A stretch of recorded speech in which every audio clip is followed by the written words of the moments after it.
Reobatrachus je rod iz umrlih bezrepaca koji je živio na istoku Australije. Punoglavci ovih vodozemaca se za razliku od svih ostalih vrsta ne razvijaju slobodno u vodi, već u želucu majke.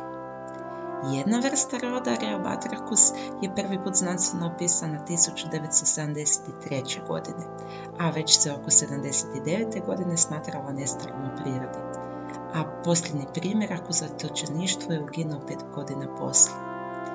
Druga vrsta je otkrivena 1984. godine, iste godine proglašena nestalom u prirodi. Budući da su obje vrste živjele na staništima na koje čovjek nije imao direktan utjecaj, o njihovom izumiranju se i dalje nagađa.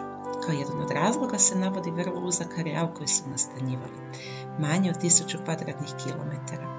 A kao drugi razlog se navodi kod vodozemaca česta gljivična infekcija hidridiomicoza.